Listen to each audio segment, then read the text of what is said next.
Bueno, Héctor, te agradezco, estuvimos conversando un rato, ya tenemos una cantidad importante de gente, ya somos 30, ¿sí? Se van a ir incorporando sucesivamente como todos con sus actividades personales, todos tenemos mucho Zoom, entonces, bueno, naturalmente esta actividad a todos con la pandemia nos tiene muy tomado, pero esto es importante y la gente que está acá, que le damos la bienvenida y el agradecimiento, el esfuerzo de estar, porque estamos todos interesados en lo que consideramos una rama nueva, una rama de esperanza, un llamado de esperanza, no sé si una rama de olivo de la paz, pero un camino que estamos explorando, que es este de Silvio Gesell, que a su alrededor congrega una cantidad de conocimiento histórico y técnico que es desconocido para la mayoría y muy auspicioso para el futuro que viene, esperanzador, porque todo el mundo dice, bueno, esto de la pandemia y después de esto, ¿cómo sigue el sistema? Bueno, acá tenemos una respuesta, pretendemos tener una respuesta que en realidad está escrita, no la estamos inventando, sino la estamos ordenando.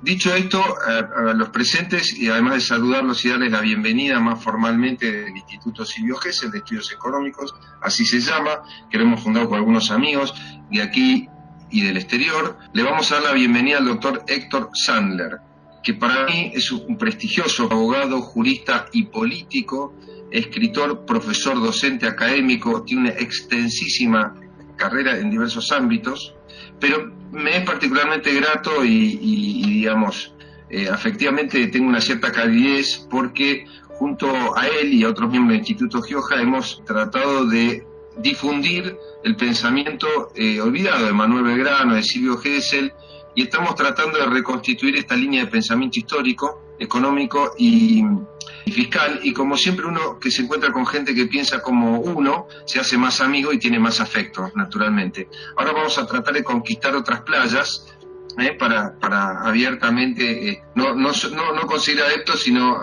bueno, abrir un poco cabezas y tirar un poco de esperanza. Dicho esto, quería decir que el doctor Sandler tiene una extensa carrera, como dije, y ha escrito más de 25 o 26 libros de todo tipo y de gran profundidad. Entre ellos ha sido coordinador con nada menos que con el doctor Germán Vidal Campos, constitucionalista. Rescato algunos que me llamaron la atención de su extensa bibliografía sobre la reforma constitucional de 1994 y coordinador, y además ha escrito como profesor de filosofía del derecho y especializado en derecho civil, algunos libros como Alquileres e Inflación de 1977, o sea que el tema de los alquileres, la inflación, el dinero, ya viene siendo parte de su desarrollo intelectual y bibliográfico, y solamente he visto en Alemania y capaz que en Estados Unidos estudios legales de abogados sobre los temas del derecho y la economía vinculados al orden monetario, al derecho de propiedad privada, que nos va ahora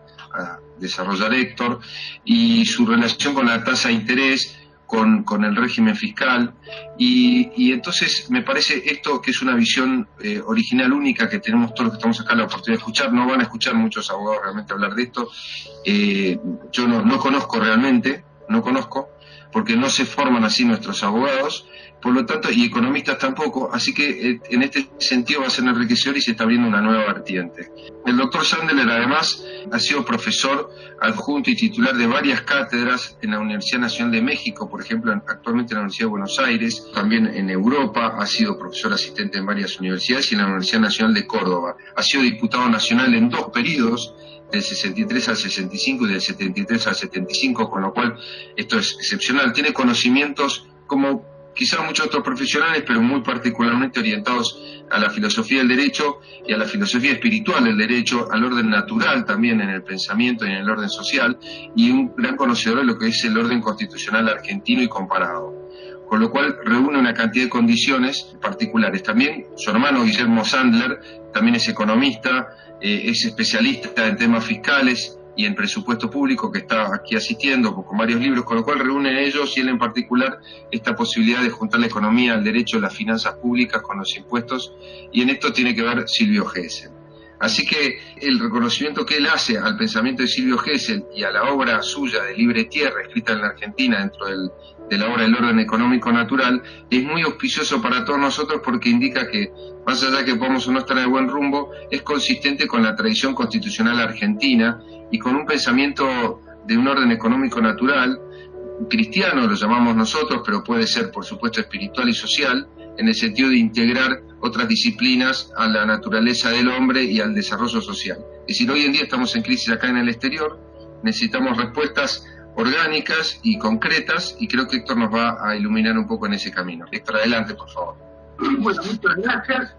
Muchas gracias por la atención de todos. Primero que todo a vos, Carlos, que me da esta ocasión de vencer la pandemia y poder hablar con gente que llega por tu intermedio y que eso ya la califica como muy buenas personas.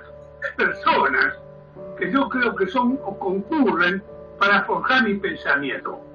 Estoy refiriéndome a 3 personas con actividades, una de las cuales está muy vinculada al instituto que vos precedís, me refiero a Silvio Gesell. Está la figura de Henry George, el autor de Progreso y Miseria, que nació unos años antes, 30 años antes que Silvio Gesell, pero si no hubiera fallecido tempranamente, hubieran sido coetáneos. Y el otro, que era ingeniero en principio, pero acabó siendo filósofo y fundador de lo que se conoce como la antroposofía, o sea, el conocimiento del mundo espiritual.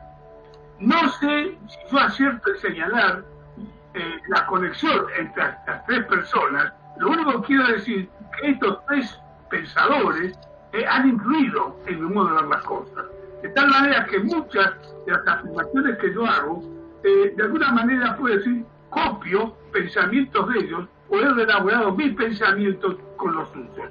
Así que les presento, en cierta medida, mis padrinos intelectuales. La segunda cuestión, y en base a esta triste presentación, señalo lo que dirían las preocupaciones de estas 3 personas. Creo que el ser humano tiene esa doble condición. Desde el punto de vista terráqueo, es un ser animal con todos los problemas que tiene el mundo animal, pero desde otro punto de vista, es un ser espiritual. Y su trabajo es la conexión con el mundo espiritual y las verdades del mundo espiritual. Bueno, estas 3 personas que yo he inventado como de alguna manera ilustrativo de mi pensamiento, forman ese triángulo en donde tanto Henry George, con su Progreso y Miseria, como Silvio Gesell, con su teoría monetaria, están más bien pegados a la tierra, mientras que el caso de Rudolf Steiner está más bien pegado al mundo espiritual. Sin embargo, los 3 gozan de esa bifrontalidad, la doble condición, de ser hombres con un sentido terráqueo muy firme, con una gran conexión con lo espiritual. Esto es importante porque hoy por hoy es una condición literariamente, digamos, poca frecuente. Es cierto, la mayoría de las personas dudan acerca de la existencia del espíritu. En todo caso, con una gran concesión, conceden lo de la psiquis, o sea que tiene un alma que puede ser tratada por el psicólogo de la vuelta. Pero lo cierto es que quizás tengan razón estas personas que piensan que tenemos una triple dimensión, una dimensión, digamos, físico-corpórea, una dimensión anímica y una dimensión espiritual. Lo importante para lo que voy a decir es que la de más abajo, la más inferior, la física-corpórea, esa es la que nos manda a pensar y actuar económicamente. Si no comemos el pan de hoy, mañana no haremos nada. Pero en verdad, esto que tiene tanta primacía en la época actual, lo importante de la economía, es la más vil de las demandas nuestras, porque lo cierto es que somos seres psicoespirituales que cada uno en su radical individualidad busca algo que señaló claramente Ortega y Gasset. Cada uno busca ser uno mismo. Soy yo y no otro. Soy distinto a todos los demás. Es el rasgo espiritual único que nos singulariza frente al resto de toda la creación. Esa tensión entre un yo que busca ser el mismo y una exigencia económica que no lo puede ser si no es con lo demás, genera la raíz del gran problema político. Y ese problema político lo tiene que resolver el hombre con una de las medidas, no la única, pero que se llama el derecho positivo. No lo tienen los animales, no lo tienen los ángeles, el derecho positivo, el derecho, las normas puestas por la fuerza para que sean cumplidas, es un invento humano. Sin ella no puede ser. De ahí la importancia que tiene el derecho. Sin embargo, esta es una anotación a pie de página, si uno dijera, yo digo, como profesor de Derecho, ¿quiénes son mis alumnos en la Facultad de Derecho? Y son una copia de su profesor, el doctor Héctor Sandler. Tan bueno es usted, no tan malo. ¿Cómo tan malo? Vea, porque nunca en mi vida yo soñé ser abogado. Yo estaba absolutamente convencido, y mi padre también. Mi padre también que este iba a ser un país industrial y técnico. Y como tal, la verdadera carrera seria tenía que ser técnico. Y entonces yo ingresé en el Otto Krause y me vi envuelto en el análisis matemático, en el cálculo diferencial, en la resistencia a materiales, que era cuestión muy dura para mí. Pero era lo que exigía la época. De tal manera que ¿cómo termino yo de abogado? ¿Saben cómo termino de abogado? Porque la situación política del país del año 50 era tal que yo ya no sabía qué hacer, ni con el país ni conmigo. Y caminando con un señor de gran peso, de gran volumen, por el río Cosquín de Córdoba, que no sé por qué lo llaman río porque tiene muy poca agua, pero en definitiva, caminando por el río Cosquín, transmitiéndole mis preocupaciones de recién casado, este hombre las captó.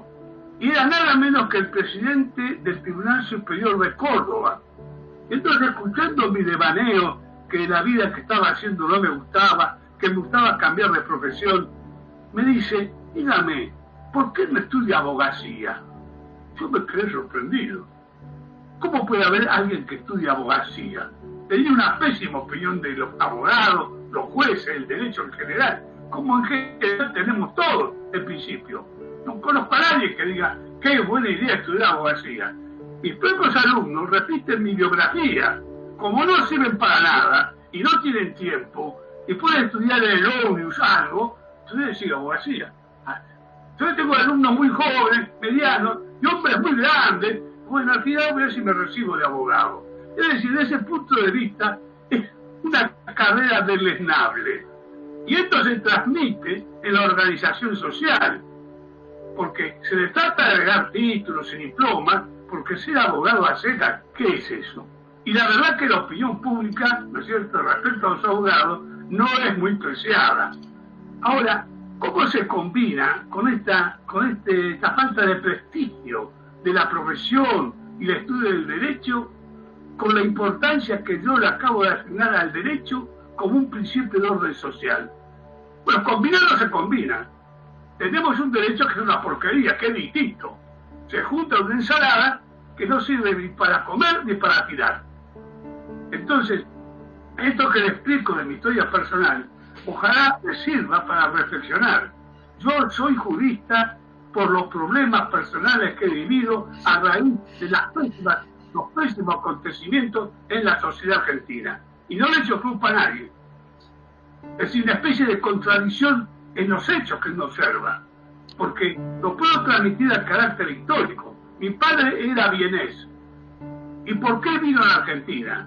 Porque ya no aguantaba más a Viena, así de simple, el país de Strauss, lo que quieran, pero estoy hablando del año 1919-1920, Austria destruida, Viena la capital del imperio decadente, a buscar un nuevo porvenir. Y ese nuevo porvenir, ¿qué se podía ofrecer?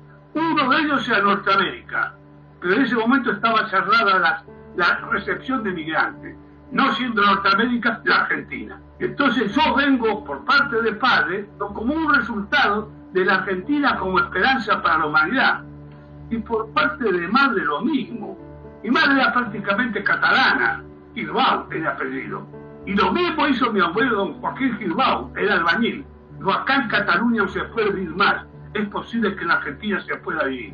Estoy hablando del año 1910-1920. O sea, la Argentina como tierra de provisión. Esto todo es un dato. Ese millón de habitantes que a gata tenía el país en los 1860, en los 1910 está celebrando el centenario de la Revolución de Mayo con todos los representantes del mundo por aparecer como un milagro dentro de la humanidad, una sociedad próspera para todo el mundo que hacía honor a su preámbulo de la Constitución, para todos los hombres del mundo que quieran habitar el suelo argentino. Y como una especie de castigo, digamos, del más allá, a mí me tocó nacer justamente en los años 30, cuando ese sueño se quiebra, cuando aparecen las primeras rajaduras. Entonces de mi padre, hijo de un vienés, con una catalana en la Argentina, por ser la tierra de promisión, y yo veo mi Argentina del 2020, donde la información es que todos los años emigran 50.000 jóvenes, nacen 450.000, de los 450.000 a los 20 años hay 50.000 que se van del país a buscar un destino donde realizarlo. Y no en la Argentina, que no se plantee este problema como una cuestión de desafío, es decir, ¿qué diablos pasa acá? ¿Cómo la tierra de provisión es la tierra de emigración? Este es, digamos, el frontispicio de mi pensamiento, de lo que voy a transmitir. No les voy a transmitir lo que yo he pensado porque he querido aprender para ver cómo era el derecho. He tratado de ver hasta qué punto el derecho establecido ha arruinado nuestro porvenir. Y mi cátedra, el curso que doy, se llama justamente así: el derecho como causa de la ruina argentina. El derecho positivo argentino es la causa de nuestro fracaso. Uno puede decir, bueno, pero ¿quién ha impuesto este derecho? Nosotros mismos. Esto hay que explicarlo. ¿Cómo puede ser que nos hayamos aplicado un derecho que nos dañe? Bueno, no es la primera vez. De esto, de alguna manera, va a ser el núcleo de la charla que yo pretendo darle, y espero no desorientarlos aún más. Pero en verdad, la definición es que el derecho se establece como un principio de orden. Y yo estoy diciendo que el derecho argentino establecido es la causa del desorden que estamos sufriendo, la postergación del país y la frustración de cada uno de nosotros en muchos aspectos de la vida. Este es un desafío tremendo porque, además de eso, hemos tenido la ocurrencia legítima de decir, el derecho solo se puede establecer por la democracia. Excelente. ¿Y cómo son los demócratas argentinos? Dudoso, porque después vemos los resultados electorales y vemos el comportamiento de los elegidos, decimos, ¿cómo hemos elegido a ese tipo? Yo no lo voté. Pues sí, vos no lo votaste, pero alguien lo votó. Y mira las explicaciones, cómo es que se ha traicionado el verdadero principio, toda macana. En verdad, hay que examinarlo, qué defectos constituidos o constituyentes hacen que para nosotros la democracia, en lugar de ser un remedio, se pueda transformar en una especie de, no enfermedad, pero de un malestar. Así que fíjese la contradicción. Buscamos la libertad, buscamos la democracia, buscamos la prosperidad, y yo estoy presentando una especie de panorama sombrío. Sobre eso quiero dar una explicación por qué ha sido así, respondiendo al tema que vos más propuesto que desearte. Lo primero que quiero decir es que nosotros tenemos una etapa que mencionamos ligeramente en la escuela primaria y más ligeramente en la secundaria, pero no dejamos de mencionar algunos hechos como la Revolución de Mayo, a veces la Asamblea del año 13, y de vez en cuando arriba Rivadavia con una especie de, bueno, o sea, alguien que merece el monumento en la Plaza 11. Pero no tenemos cabal conciencia de qué fuerzas se encontraron en aquella revolución del año 1910. Porque para ese entonces la Argentina tenía hasta 250 años de vida. No son 10 centavos de torta, 250 años de vida. Hay que empezar cuándo se fundó Córdoba, cuándo se fundó Buenos Aires, y ver en qué momento ocurre la Revolución de Mayo. Si la Argentina de alguna manera es colonizada o comenzar a conquistar en los 1550, 1580, saquen los números, es que cifras llevamos de vida en 1810. Así que nada de que éramos unos pibes en el punto de vista social. Es una sociedad muy antigua en cierta medida, con sus costumbres acendradas. Dentro de esa sociedad, sin embargo, yo diría la más ridícula, perdónenme la expresión, pero estamos en la Argentina, la puedo decir, la más atorrante era la ciudad de Buenos Aires. Se veían dos, funcionarios y contrabandistas, todos cumplidos de la ley. Era proverbial aquello de que el rey disponía algo y acá se decía, se acata pero no se cumple. Es decir, nuestro apego con la ley era muy relativo. No me refiero criticando, describiendo nada más. Entonces, nos encontramos en una etapa realmente revolucionaria para nuestra sociedad, pero en un momento en que está ocurriendo una revolución en el mundo occidental. Estamos, digamos, acabamos de leer La riqueza de las naciones de Adam Smith, es decir, que hay que sustituir el proteccionismo por el libre cambio. Están haciendo una nueva potencia imperial, la inglesa, frente a una, la hispánica decadente, endeudada hasta la manija, con el despilfarro de sus riquezas y conquistas. Entonces nos encontramos en un mundo en convulsión. Y en esa sociedad minúscula, podríamos decir, que es centralmente Buenos Aires, sin valor cuantitativo ni histórico. Hay que pensar que el virreinato estaba en Perú, no acá. Esto eran delegaciones, eran comisarías de campaña. Sin embargo, nace el espíritu de que económicamente trae Manuel Belgrano con la idea del oficiócrata. ¿Y qué cuernos son los oficiócratas? Unos disparates, digamos, hechos por un médico en la Francia, donde el reinado era fascista, que hablaba de un reordenamiento económico. Y esto prende nada menos que en un joven como Manuel Belgrano y lo trae a esta tierra, aun cuando todavía esto era dependiente de la metrópoli, en el consulado.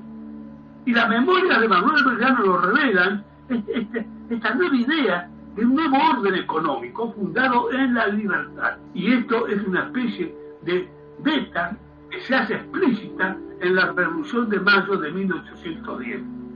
Y tenemos dos jalones que te quiero decir nada más que eso que lo muestran. Uno, la Asamblea del año 13 ha abolido la esclavitud.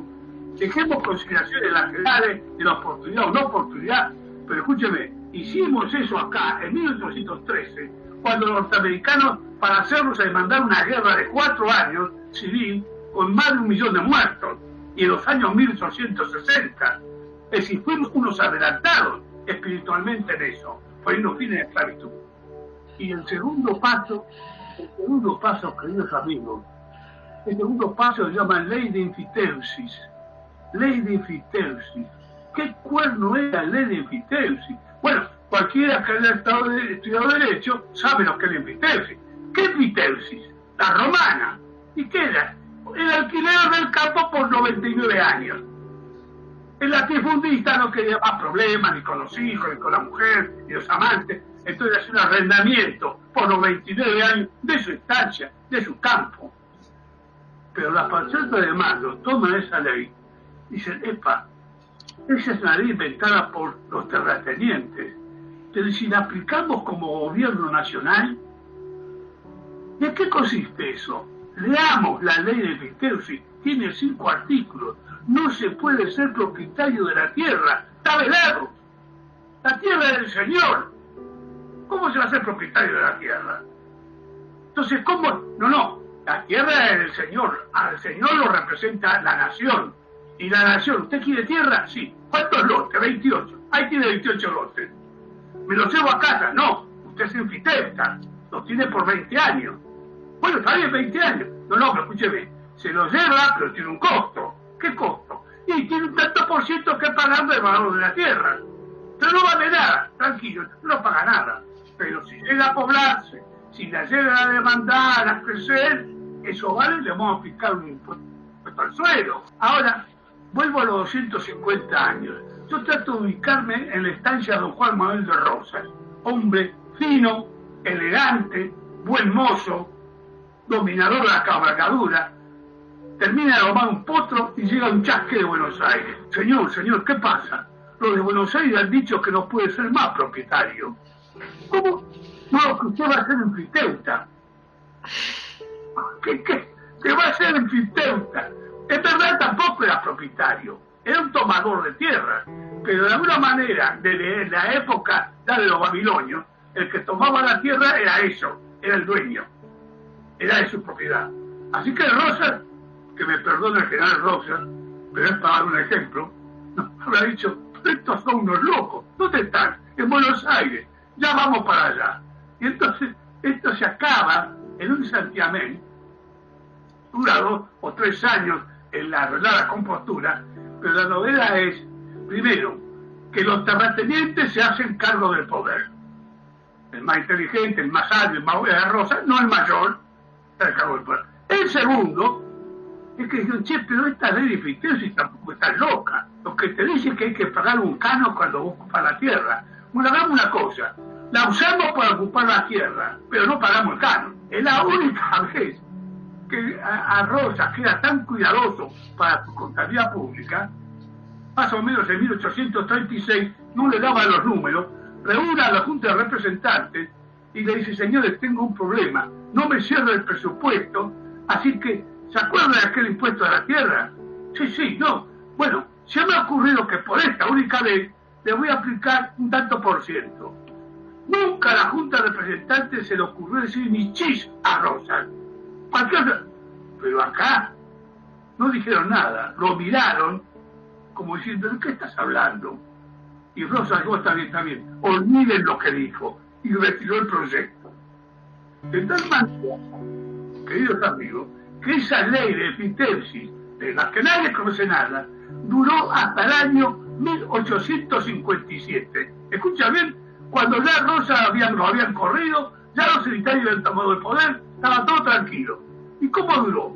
Porque era una ley piolísima. Había que pasar por el registro, digamos, de aquella época. Uno pedía los lotes, le daba los lotes, y luego no pagaba la renta, y se acabó el problema. Esta situación en 1857, le doy la fecha, el 16 de septiembre de 1857, aparece el discurso de don Bartolomé diciendo, esto es un escándalo. ¿Qué es el escándalo? Esta ley. Pero no por lo que yo digo. ¿Saben cómo la califica Bartolomé? Sí, en su discurso, esta ley comunista no puede subsistir. Así que la Argentina vivió de 1826 a 24 hasta 1857 bajo una ley comunista, en juicio de Nietzsche. ¿Cómo puedo sacar la terminología? Bueno, vean lo que había pasado en Francia en 1830, la Revolución del 48, en fin, en la revoltijo que salió un bigotudo barbudo que dijo proletario del mundo unido, es decir, que no inventó la palabra Nietzsche, pero dijo, esto es un despelote, en el sentido correcto de la palabra, es decir, todo el pelo enroscado, hay que eliminar esta ley. Se elimina la ley de Fiteusis. ¿Y qué hacemos ahora? ¿Cómo somos propietarios? Acá hay un cordobés que sabe en la barbaridad. ¿Quién es? Se llama Dalmacio. Ahora ya está medio sordo, pero es bárbaro. Dalmacio Lesarfio. Pero ese estuvo en la época de Rosa. No importa aquí, lo importante es que sepa. Entonces don Dalmacio Lesarfio, que había sido miembro del gobierno que había dictado la ley de Fiteusis revolucionaria argentina, se encuentra frente al problema que ahora los dueños del poder, de alguna manera, con respeto dicho, terratenientes, dicen que dicte, que organice esto. Y entonces Vélez Arfield dicta ese hermoso código civil de 4.000 y pico de artículos, una obra maestra, hay que hacerlo así, ahora, no conozco a nadie que lo haga. He visto los nuevos proyectos, no les llegan a los talones, pero además con pluma de ganso y con ceniza para secar. Realmente un portento este hombre. Ese portento se da cuenta que tiene de un lado a los visionarios que quieren hacer la ley de Fiteusis y por otro lado el terrateniente que dice que esto no se toca. Y entonces, como si no hubiera historia en la Argentina, dice, señores, respecto de la tierra, vamos a adoptar el derecho puro de los romanos. Artículo 2503 y su nota. Vamos a adoptar el puro derecho de los romanos. Y ni cita la ley de Fiteusis. Esto es asqueroso. Y entonces la Argentina adopta, en el año 1800, cuando se aprueba el Código Civil, adopta para acceder a la tierra el derecho romano de propiedad. El mismo derecho que había adoptado con Coroliano en las siete colinas en Roma, pero que ya, siglos después de las guerras civiles, de la ley de los establas y la muerte de Julio César, se había transformado en una sociedad de oligarcas terratenientes, de servidores de los terratenientes y de esclavos. No es sorprendente que el derecho civil adoptado por la Argentina en 1870 tenía que ir a producir efectos no digo iguales, pero semejantes. La unidad nacional quedaba quebrada entre los dueños de la tierra y los sin tierra. ¿Y quién eran los sin tierra? No contemos los gauchos de Martín Fierro porque era muy poca población, pero la idea es que dado el clima del tiempo y de la época, lo importante lo había hecho Alberdi. Hay que poblar el país. ¿Y qué era eso? Le iba a decir a los gauchos que tuvieran más hijos. Sí, pero no era esa. La solución era traer italianos, alemanes, españoles, la flor innata de la civilización occidental para poblar el país. Y entonces la propia Constitución, que no la dice ninguna otra Constitución del mundo, abre sus puertas diciendo: invitamos a todos los hombres del mundo a poblar el suelo argentino. Invitación que sigue abierta. Y cuando en el año 73 yo le dije al ministro de Interior de aquella época: oye, ¿y por qué no se cumple la Constitución? ¿En qué sentido? ¿Por qué no se invita a todos los hombres del mundo a poblar el suelo argentino? ¿Estás loco, Héctor? ¿Qué estás diciendo? Digo que el país está vacío y eso dice la Constitución. Bueno, no, pero son otros tiempos. ¿Cuáles son otros tiempos? Son los tiempos de lo que había constituido el Código Civil de 1870 sobre pretexto de cumplir con la Constitución. No, el Código Civil no cumplió con la Constitución. Fue una herramienta inteligente, porque los de afuera se venían como hojas a la miel. Porque el peor en España, peor en Italia, peor en Sicilia, peor en Austria, peor en Alemania, pero prefiero venir a Argentina. ¿Tenés tierra? No, pero a donde voy consigo trabajo. Y no tengo casa, pero voy a un conventillo. Además, fíjense, estamos en invierno y hace 16 grados. Yo estuve en invierno en Norteamérica, me quería morir. El invierno son 50 grados bajo cero, en serio. Acá es climatizado, así que no hay problema. Se llena el país de migrantes, y por supuesto, no los de 1870, pero los hijos y los nietos de los 1870 ya les gusta viajar al extranjero con la vaca a bordo a disfrutar los bienes de París. A la Madonna, y usted que tiene campo, muchísimo. ¿Cuántas vacas tiene? No las puedo contar. Y va todos los días, no, ni sé dónde está el campo. ¿Y de qué vive? Y de lo que me paga el arrendador del campo. Yo, como usted no trabaja el campo. No, como yo. Una vez por año voy, me pongo las botas, el fardo y cabalgo por ahí. ¿Pero quién hace eso? Y hace el que le encargamos el puesto. ¿Y cómo cobra? Mira el sueldo que le pago. ¿Y usted qué se lleva? No va a hablar así, pero me tendría que contestar así. Yo me llevo lo que decía David Ricardo. ¿Qué es lo que lleva? Me llevo la renta del suelo. Cada vez que trabajan más todos los vecinos, ¿sabe cómo aumenta mi terreno? Yo me compré, fíjese, no voy al campo, me compré un lote en Saavedra, porque había un remate que ha habido con la bañadera. Y mi señora decía, comprá el lote, 1930. Y bueno, eran 144 cuotas a 5 pesos por mes, y lo compré. Entonces en 1950, y vino un tipo y dice, dígame, ¿usted tenía un lote allá por Saavedra? Sí, creo que sí. María, ¿está la escritura esa todavía? No sé dónde la he puesto, fíjate por favor. Sí, la tenemos, ¿qué pasa? ¿Usted lo vende ese lote? No, ¿por qué lo voy a vender? No, es que, vean, me han dicho que vale mucho. Sí, pero yo lo fui con $10.000. ¿Cuánto? $10.000. ¿Cuánto pagamos nosotros? 152 pesos. Pues no, por menos de 12 no lo vendo. No, está bien, pagamos en 12. Y se ganó $12.000 sin hacer nada. Pero estos son los terratenientes. Mira, no me confunda, porque yo me digo terrateniente, yo estoy empezando la Chorena, el Cobo, pero de que se acaba de instalar ayer, todos los días, de La Plata, todos los días, hay la policía, porque el código está claro. Si usted usurpa un terreno, a los 5 minutos lo echan. Bueno, eso dice el código. Y llegan los patrulleros allá para desalojarlo. Ahora está ocupado por 300 mujeres generalmente mal vestida, los chicos en los brazos, unos negros fieros detrás, no mucho. Y la policía dice, ¿y jefe qué hacemos? ¡Desalojemos! Dice el juez. Pero son todos estos. A ver, vos está bien, dígale que mañana tiene que irse de acá. Y si le damos una semana, jefe, bueno, una semana. Se venció la curva esa y tenemos una nueva villa. Entonces en este momento ¿no?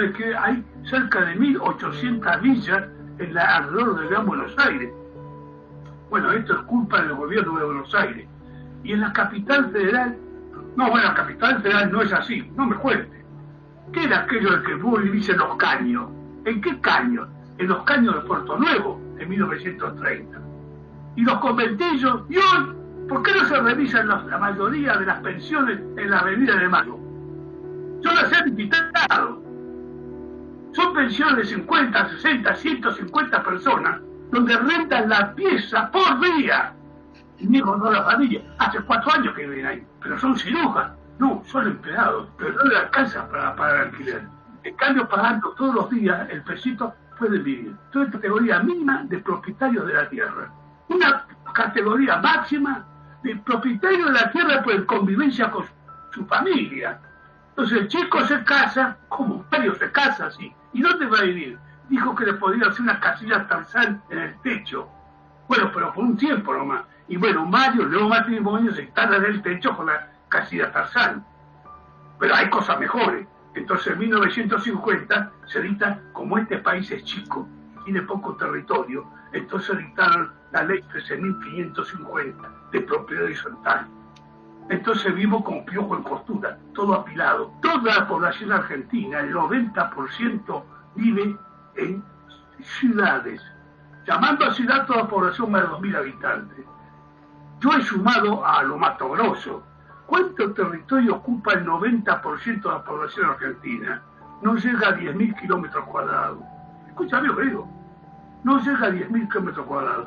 Buenos Aires, con 204 kilómetros cuadrados, tiene 3 millones de habitantes.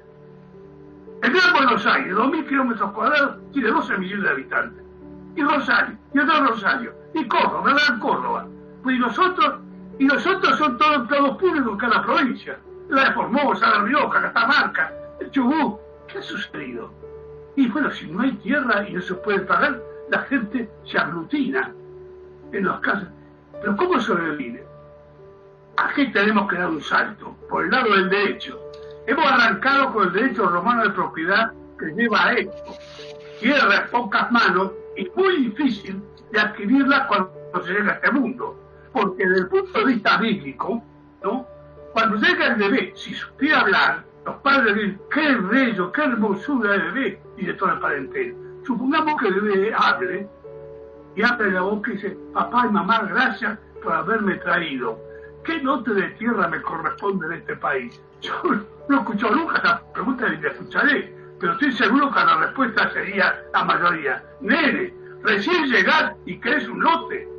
Nosotros hace 20 años estamos trabajando y todavía no lo tenemos. Es decir, los argentinos no tienen acceso a la tierra. Mienten, porque el Código Civil dice que sí, y es verdad. Pero para poder acceder a la tierra hay que pagar un precio. Y todos los argentinos dicen, ilógico. ¿Pero cómo? Entonces ustedes tratan la tierra como mercadería. ¿Por qué no vuelven un poco al Viejo Testamento? Imagínense, Jehová muy serio, ¿eh? Adán y Eva los he visto. Así que ya se acabó esta comodidad. Ahora de aquí en más, a ir a la tierra. Y ganarán el pan con el sudor de vuestra frente. Sí, padre.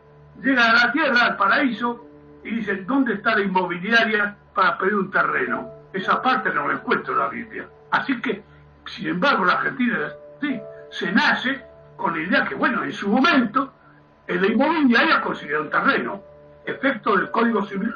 Vivir de los derechos de la exportación. Es decir, un pequeño impuesto interno. Y se llamó Ley de Impuesto a los Réditos. Pero eso sí, como decía el proyecto, y fue fundado solo por 3 años y como excepción, porque iba contra los principios políticos y económicos de la Constitución argentina. El debate duró más de una semana. Solamente Enrique Dickmann, el socialista, defendió a carta cabal el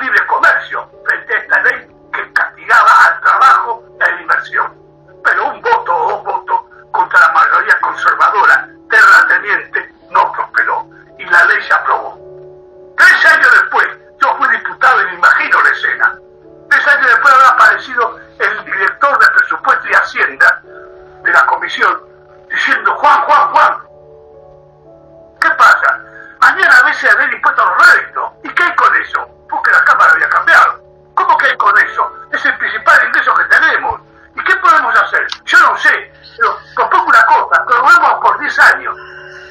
Y esa sesión, que para aprobarla por 3 años duró más de una semana, para prorrogarla por 10 años a su vencimiento duró 24 horas. Se propuso, se levantó la mano y se aprobó. Así que pasamos del 33 al 44. Y en el 44 había cambiado la carroza. En el 44 tenía un grupo de militares que tenían otra idea. Tenían la idea, qué bien que le va a Alemania con el nazismo, qué bien le va a Italia con el fascismo. Acá hay que ir al nacionalismo. Entonces, del 43 a 1946, en 3 años, este grupo pequeño de militares y civiles que lo acompañan dictan la pionera de 16.000 decretos leyes modificando el orden económico argentino. Escuchen bien, jóvenes, 16.000 decretos leyes en 3 años para transformar a la economía de mercado muy defectuosa en una economía de dirección central por cargo del Estado. Entonces, en 1946 se le entrega a uno de ellos, el coronel Perón, la presidencia de la Nación con 22 votos, ¿no es cierto?, que pone en marcha esa nueva legislación. ¿Bajo qué nombre? Primer plan quinquenal. Bueno, ¿y quién va a trabajar? ¿Y qué va a trabajar? Vamos a confiscar todas las empresas privadas que pasan a ser del Estado. Entonces, la idea de la planificación económica entra pero como el dedo del agua. ¿Pero qué dijo la gente? Este es otro capítulo. La gente estaba muy adormecida, castigada. La vida de los años 30 era muy dura, ya lo acabo de explicar. Y el gobierno, en julio de 1943, dictó un decreto que nadie se acuerda. 2 decretos. El que importa es el urbano. Dictó un decreto por el cual se congelaban todos los alquileres sin edil. Y encima se rebajaba el monto pactado en un 10%. La décima parte. Y esos inquilinos no podían ser desalojados. ¿Cómo no entender que el 80% de la clase trabajadora y media argentina el 17 de octubre estaba en la Plaza de Mayo? Mi padre, que tenía un taller, lo pudo mantener porque clavó al dueño del taller, un tal Richter de apellido, otro alemán, no lo clavó, se ajustó el alquiler. Entonces, cuando se llegó este decreto, pagaba 100 pesos de alquiler. Por el decreto pasó a pagar 90. Bajó el alquiler. Pero además el otro no le podía ni chistar. Y mi padre quedó ahí hasta el año 76, en donde llegó Bordo, Brasil, cambios, y esto le terminó por una moneda comprando el terreno al viejo propietario que ya estaba hasta el gorro de tenerlo a mi padre como inquilino hacia 20 y pico de años. Así que ese modesto decreto ley, una pulga, y sí, pero ¿saben cómo es? Es como una célula cancerosa, es así chiquitita, no se ve siquiera, pero cuando atrapa el cáncer va transformando las otras células en aliadas y se devora el organismo. Entonces este decreto de congelación de los alquileres, que era de evidente protección social indiscutible, favoreció la popularidad del gobierno para poder llevar adelante una transformación radical del orden económico argentino. ¿Anduvo bien? ¿Cómo va a andar bien? No, si hubo militares que se levantaron en el 51, como el general Menéndez. No le pavada. Aparte de eso, ¿no?, se produjo una división de las aguas. Los que estaban con el gobierno, simpatizantes por las razones que acabo de explicar, sobre todo, además las propagandísticas, porque el orden económico centralizado lleva la propaganda política. Si ustedes ven la propaganda actual contra cualquier cosa del gobierno, y se tienen que dar cuenta, ustedes no lo saben seguramente, pero yo he calculado, en el año 2000, hice el cálculo cuánto de los presupuestos del gobierno nacional, cifras, perdón, me dan, son al aire en este momento, pero en dólares, el presupuesto del Congreso alcanzaba a 1.600 millones de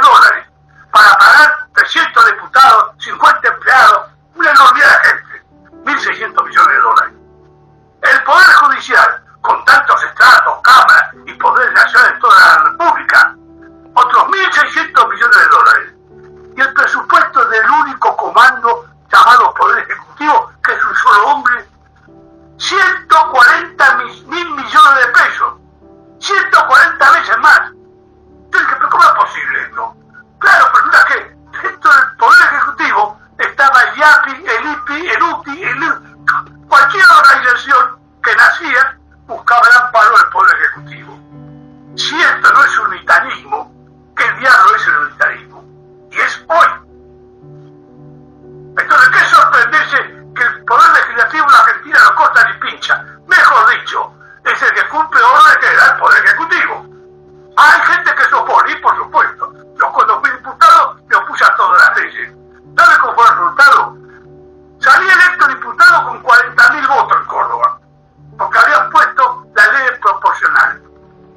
Como me había opuesto tanto a lo que yo que era cierto, no tenía duda que la segunda elección me la iba a barrer. Saqué 22.000 votos. Y en la tercera elección, en el 76, fui con una ayuda que me prestó un pedazo de mi partido de Corrientes. Una trampa política. ¿Qué conclusión saco? Todas las verdades que yo dije, que creo que eran verdades, ya no penetraban en el corazón y el oído de los argentinos. Solo una cosa muy seria. Está hablando de que realmente se produce lo que un sociólogo inglés llama algo así como la caída en la tontería social. Entonces en Argentina, cuando llegamos, por ejemplo, a la reforma de 1994, se tratan, pero se modifica a Dios y María Santísima. Se crea el ministerio, defensores públicos, extraordinario, todos remedios políticos. ¿Hubo alguna modificación económica? Ninguna. Al contrario, se siguió la misma línea. Y hoy la Argentina es sexualmente bifronte en materia política. Cada uno en lo público es favorable a la planificación de la economía. En lo privado, mira para el costado y tiene doble libreta. Es decir, tiene la contabilidad que manda la ley y la libreta negra que es la que dice la verdad. Entonces esto es muy grave lo que estoy diciendo, porque está haciendo afectada el alma argentina. Los argentinos no pueden encontrar una solución a sus problemas de orden porque en sí mismos están afectados por el orden que se estableció. Es el peor problema que tenemos, al cual yo francamente no le veo solución inmediata. Seguramente que Belgrano también en la fiesta de la Revolución de Mayo no veía ninguna solución. Presentaba proyectos y no podían caminar. El rayo jupiteriano de la Revolución de Mayo dio la oportunidad. Es necesario que eso ocurra, no es necesario, pero es posible. Ahora tenemos una zona peligrosa. ¿Cuál es? Y que en Latinoamérica, que vive en situaciones semejantes, porque todos hemos heredado en Latinoamérica el derecho hispánico, y luego con ello el derecho romano de propiedad de la tierra, ha habido muchas revoluciones. Pero la mayoría, si no todas, han caído en sistemas autoritarios. Es muy difícil entrar a las trompadas y establecer un sistema democrático. Esto lo digo como una reflexión personal a los amigos que me escuchan. Uno está tentado a decir, bueno, esto hay que barrerlo de un plumazo y empezar de nuevo. La vida no es así. Lamentablemente no es así. Entonces plantea un problema de solución que yo no quiero incursionar, pero que es muy serio. Pero al menos, frente a este problema tan serio, ella convendría hacer una etiología de esta raíz del mal. Para hacerla sintética, y en términos económicos, ella vea la raíz del mal, económicamente hablando, es pensar que la renta de la tierra tiene que ir a bolsillos privados. El impuesto a la renta presunta es de parecido lenguaje al que yo estoy diciendo, pero es una cosa distinta. Lo que yo estoy diciendo es el principio, por decir así, para identificarlo de Mayo. ¿Quieres tierra? Tómala. Pero la renta de la tierra es para el Estado. ¿En qué cantidad? En la cantidad que las elecciones democráticas lo digan. Si ustedes no quieren hacer nada, mínima. Ahora, si ustedes quieren hacer riques, caminos, montar aeropuertos, y por supuesto tendrán que pagar el máximo que puedan. Esto es flexible. Lo que no debe ser flexible es que el valor de la tierra quede en manos privadas, que hizo de la tierra el mejor negocio sobre la tierra. No estoy reinventando la palabra, era el eslogan de una inmobiliaria de esta ciudad muy famosa. Yo la visité y me sorprendió ver que este hombre bien, tenía una banda heráldica roja y en letras doradas decía: el mejor negocio de la tierra es la tierra. Era cristiano, iba siempre a misa. Pero este es un hereje, no se da cuenta. ¿Cómo le dice a Dios que el mejor negocio de la tierra es lo que es de Dios? Pero estaba en el alma argentina y se ha instalado. Entonces, perdóname un poco esta alargada disertación, que dicho sea de paso, no sé si miro por las ramas o he dicho lo que quería decir. Tiene muy poco que ver con lo que había preparado.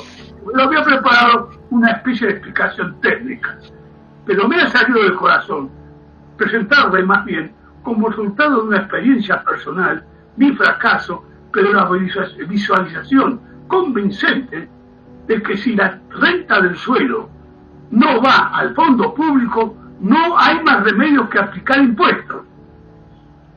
¿Y cuál es la ley del impuesto? La ley de los impuestos es esta: trabaja y será castigado, produce y será sancionado. Ni se te ocurra consumir, consume y será castigado también. Entonces la Argentina quiere avanzar con una ley interna que dice: producir, consumir y trabajar es un castigo. Es cosa de loco. Es cosa de loco.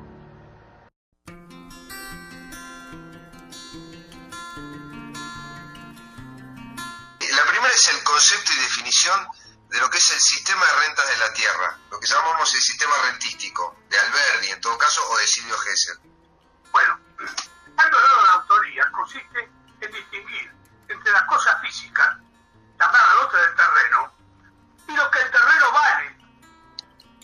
Y el terreno vale en función de la demanda. Esto dificulta mucho para la comprensión y más para la solución, porque resulta que en la Argentina en este momento debe haber aproximadamente, aunque parezca mentira, unos 700 pueblos o más abandonados. Repito claramente, abandonados. Quedan 4 o 5 vecinos que cuidan la iglesia, absolutamente increíble, pero han sido abandonados por gente que salió de los campos y ha ido a las ciudades como villeros, como trabajadores, especie de urbanización. Eso tiene que ver con el costo de la tierra, ¿no es cierto? Bueno, ¿qué impuestos tiene? No necesariamente, no es una mala situación económica y el niño se va. Entonces, en esos lugares abandonados, evidentemente si uno dice que hay que cobrar el impuesto a la tierra, dice: este es un loco total, si esto no vale nada. Evidentemente solamente se puede entender si distinguimos entre las cosas físicas, lo que uno mete la pala, y el valor que la gente da a la tierra. Un ejemplo complementario del que acabo de dar. En los años 1975-76, yo viajaba frecuentemente a Luján y para ver el camino pasaba por Pilar. Ahora, cuando pasaba por Pilar era un drama, porque era desolación. Pasando ahí había 1 o 2 casuchas y seguía de largo.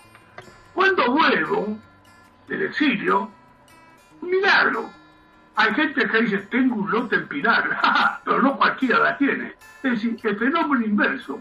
Cuando se produce la aglomeración de demandas sobre una zona por H o por B, será por moda, porque encontraron petróleo o por lo que sea, el valor de la tierra sube. ¿Qué significa con esto? Que es imposible sostener una recta política económica en esta materia si uno no empieza por tener al día sus catastros territoriales. Y la Argentina tiene una ley de catastros y tiene un catastro por cada provincia. La última reunión que hizo la Junta Catastral Nacional, la hizo, no sé si en San Juan, porque hicieron el boletín de catastro de San Juan, que no fue nadie, porque no hay catastro en la Argentina.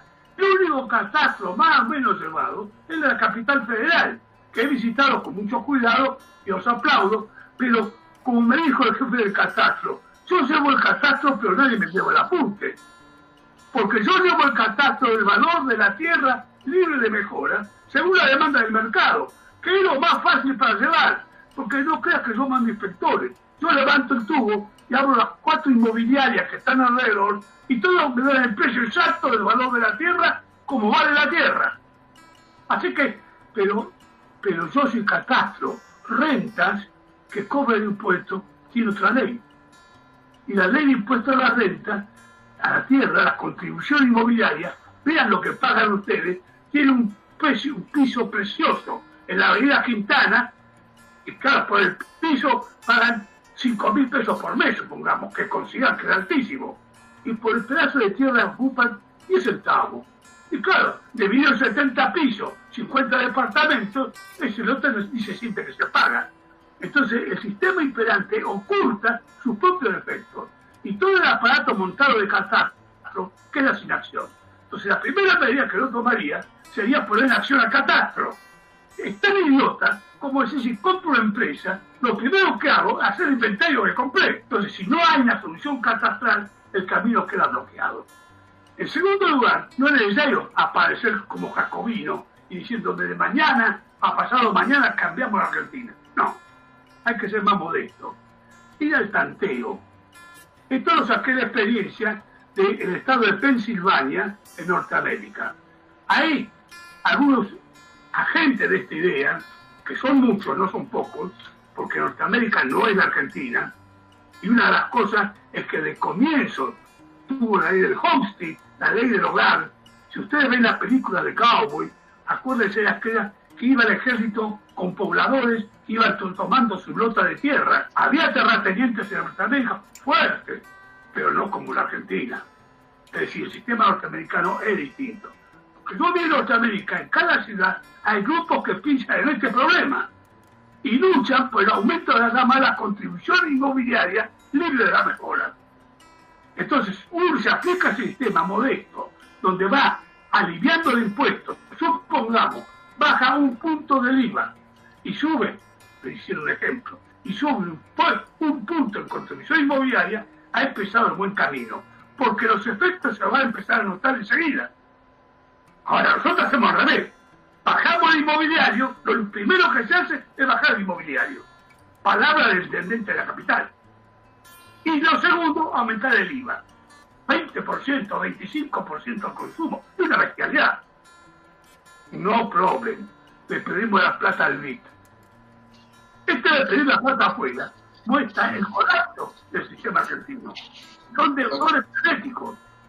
Ok, entonces lo que yo entiendo lo que vos decís, Héctor, es que tenemos un impuesto, digamos, de acuerdo al valor de la tierra, pero ese impuesto al valor de la tierra se divide entre lo que vale el lote al momento que se compra, que es un valor objetivo, y el mayor valor que después se adquiere con motivo de las mejoras que se realiza la sociedad alrededor. Por ejemplo, en un lote de campo donde el Estado construye caminos, pozos de agua, o redes de gas, o inclusive, por ejemplo, de telecomunicaciones, hay teléfonos, redes eléctricas, mejora el valor del campo porque tiene más servicios. Ahora bien, un campo que valía $100.000 pasa a valer por esa obra pública $200.000, nosotros podemos decir que esa diferencia de $100.000 es lo que la sociedad o el Estado en general le agregó como valor a ese lote por el impuesto o cobrar una tierra libre de mejoras. Podríamos llegar a sustituir entre 80 o 90 impuestos argentinos, entre ellos ingresos brutos,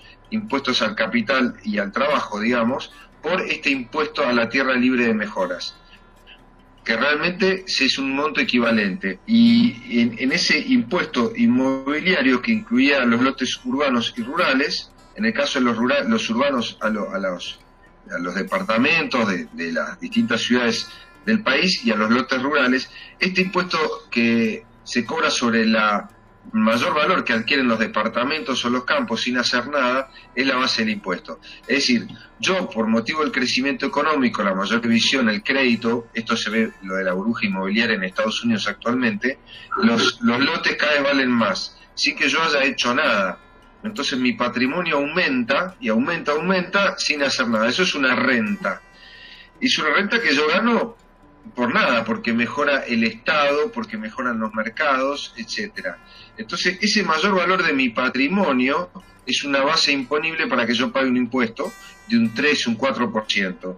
Si con esa recaudación de todos los impuestos inmobiliarios, del mayor valor de los terrenos inmobiliarios, yo podría sustituir el IVA, ingresos brutos, los impuestos que graban, por ejemplo, impuesto al cheque, como dije, ingresos brutos, el IVA, bajar el IVA a la mitad, toda una cantidad de lo que llamamos impuestos distorsivos que traban la producción, traban el comercio y además graban a los trabajadores, al consumo, porque ya sabemos que la clase baja y media dedican gran parte de sus ingresos al consumo y pagan IVA, pagan todo tipo de impuestos. Si vos realmente te movés con el auto, pagas una cantidad de impuestos a la luz, a la energía, a la nafta, con lo cual, cuanto más producís, más impuestos te pagan. Lo mejor es no producir, pagar pocos impuestos. Bueno, para revertir esto, el sistema impositivo es muy importante y el talón de Aquiles para ver y que en la maraña de la información técnica, universitaria y mediática no se dice, es que este mayor valor que todos vamos adquiriendo, quienes somos propietarios, sin hacer nada, si esa alícuota se cobrara, se podrían sustituir los impuestos a la producción distorsivos. Ergo, y con esto termino, habría un aumento en la producción, habría un aumento, por lo tanto, en la cantidad de trabajo, y ergo en la circulación de bienes y crecimiento de la economía, lo cual, a su vez, de cerrar el déficit fiscal, evidentemente permite que liberar la fuerza de la producción del trabajo, que haya más empleo, más actividad y crecimiento y que todo el mundo acceda a un lote de tierra. Y en este caso, para los productores del campo, y esto es lo que creo que hay que transmitir y enseñar bien, que tantos problemas tiene este gobierno y todos los gobiernos con el campo, con las retenciones, explicar, señores, ustedes paguen un impuesto al bien inmobiliario o al mayor valor del inmueble, o sea, se llama impuesto a la renta, y con eso yo puedo bajar o reducir las retenciones en gran cantidad de actividades o exportaciones, y lo mismo si lo hago para todas las actividades, y realmente pego un empujón a la producción terrible y aumento la renta de los productores, no de quienes no producen, sino de quienes producen y tienen un mayor estímulo para producir más y ganarse esa ganancia, que distinto es la ganancia que tiene que ver con la producción y una acción activa de trabajo, a la renta, que es una función pasiva, que yo no hago nada y aumenta mi renta. ¿Es correcto esto, por favor? Sí, evidentemente no tengo nada que objetar, y me molesta tener que objetar con la idea de mejorar algo, pero no pondré un poco el acento en lo siguiente para que lo pienses. Todo tu discurso, ¿no?, ha estado como sobrecargado por el lado del campo. Porque evidentemente nadie puede ignorar que en el campo hay más tierra que en otra parte, así que no mira el campo. Pero sin embargo es una visión errónea. Tierra hay más en el campo, valor de la tierra hay más en la ciudad. En realidad habría que decirle, al menos en un diálogo teórico, ¿no?, a la gente del campo, no se preocupen, a ustedes no lo voy a tocar, porque la renta está acumulada en las ciudades. Es decir, no quiero decir que se van a hacer así, pero tendría que empezar por la capital federal y por los barrios más ricos en renta de tierra y seguir por cada una de las ciudades, porque ahí está el tesoro nivelungo. El error teórico consiste en empezar en la renta del campo, que existe, pero es infinitamente pequeña, el crecimiento del valor de la tierra en el campo. Empieza a valer en la Argentina, entonces uno va a jorobar la paciencia con los tipos del campo donde tienen monedas comparativamente. Todos conocen más o menos, pero no en detalle, pero de que en un momento determinado, cuando Alemania perdió la guerra, fue dividida en 4 regiones. Una región salió a los comunistas, a Rusia, otra región a los ingleses, otra región a los franceses y una región a los americanos. Los 3, los rusos, los ingleses y los franceses, con distinto grado, siguieron con su idea nacional socialista, con otro nombre, de mantener todo el sistema tal cual. Únicamente en la región norteamericana, en parte porque el general que estaba ahí entendía poco negocio, y los grupos que hablaron con él, como Adenauer, Erhard, algún tipo de... tenemos una idea nueva. ¿Cuál es el mercado? Y en el término de 4 años, esta región de Renania se transformó en el capital de la Revolución Europea. Sí, estamos de acuerdo que uno hace una reforma impositiva en función de un plan económico, que a la Argentina le ha costado tener o no tiene. Un orden económico, sí, está claro. Y en función de eso, uno dispone de un orden impositivo. Yo sí, en lo personal, te pediría, mientras alguno más escribe alguna pregunta, es si nos podés técnicamente definir, que esto me interesa personalmente y que los demás escuchen, cómo definía el Código Civil de Alberdi, el proyecto del Código Civil de Alberdi, el sistema de rentas a la tierra, y cómo lo definía Vélez, ¿no? Si es que había una diferencia entre la concepción del derecho de propiedad, que quizás en el de Vélez era más absoluto que en el de Alberdi, o si es que había una diferencia al respecto. Bueno, me permito hacer una aclaración. No hubo nunca un proyecto de Alberdi. El único proyecto que hubo fue el de Blesarte. Blesarte demanda el primer libro a Alberdi, y sí, Alberdi con el primer libro, de alguna manera, le contesta diciendo que es muy interesante, pero lamentablemente no sirve para la República Argentina, porque el proyecto que está redactando Vélez Arfield es un proyecto de la repetición del derecho romano de propiedad con su monarquía, aristocracia, etcétera. Alberdi sostiene fundamentalmente, a tono de la época, es que es indispensable apelar a una economía de mercado, que el gobierno no tiene que establecer órdenes económicos, tiene que poner las bases para que los particulares planifiquen, según datos de mercado, su actividad económica. Está en la línea, digamos, del liberalismo imperante de moda en ese momento. La vinculación de Alberdi con Esteban Echeverría es importante, pero Alberdi no dice exactamente lo mismo que Esteban Echeverría, porque sí, Esteban Echeverría, más directo continuador de la ley de Infiteusis, él reclama el impuesto a la tierra, lo llama la contribución inmobiliaria, donde Alberdi, quizás por diferencia de edad, de tiempo, o de oportunidad, no quiere abarcar todos los tiempos al revés, y lo que dice es que este proyecto de Vélez Arfield no sirve a los preceptos de la Constitución argentina, lo cual era la verdad. Ahora, el que decía la verdad vivió 50 años de embajador en el exterior. ¿En qué aspectos no servía la Constitución argentina? ¿En qué aspectos Alberdi criticaba a Vélez, al Código Civil? Y los criticaba exactamente por lo que estamos hablando, porque Vélez Arfield es la reproducción, porque en palabras del propio Vélez, nos informamos del puro derecho romano de propiedad. Y la Revolución de Mayo se hizo contra ese tipo de derecho. Está bien. Esteban Echeverría defendía el sistema de la contribución inmobiliaria, de la contribución de la tierra, que se llama contribución de rentas de la tierra, que es el de Silvio Gesell, el de Henry George, pero Alberdi lo sostiene también. ¿A quién? A ese concepto de contribución inmobiliaria. ¿Vos decís que se diferencia? No encontré ninguna diferencia. Es decir, no fue un tópico tocarlo con una especificidad que lo tocamos ahora. Lo que ahí importaba, el clima del tiempo, digamos, la hora, era el libre comercio. Y todas las medidas necesarias para facilitar ese libre comercio. Este era el fiat lux que iluminaba las decisiones. Y el Código Civil, eso sí, veía Alberdi, al final iba a cerrar lo necesario para el libre comercio interno y externo, porque el Código Civil transformó a la Argentina en un país fabricador de granos. Pero este no es el fin de la nación. Una gran fábrica de granos para el mundo. Bueno, correcto. Está bien.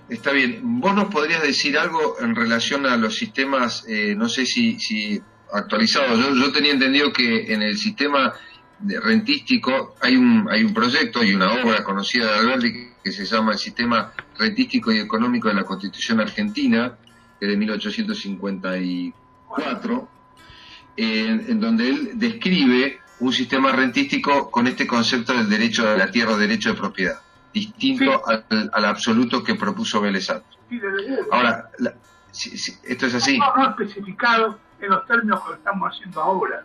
En el caso de los farmers de Estados Unidos y Canadá y de Australia y Nueva Zelanda, actualmente, ¿cuál sería la diferencia que tiene ese régimen de ellos con el nuestro actualmente? Si lo puedes identificar, más o menos explicarnos. Clásica es que ninguno de ellos tiene como antecedente el derecho romano. Pensemos de que todos esos países anglosajones tienen como fuente de derecho el common law, no el derecho romano. Nosotros hemos tomado el derecho romano, el derecho, Ellos no. De tal manera que encontrar una diferencia entre ellos y nosotros, desde ese punto de vista, es un error.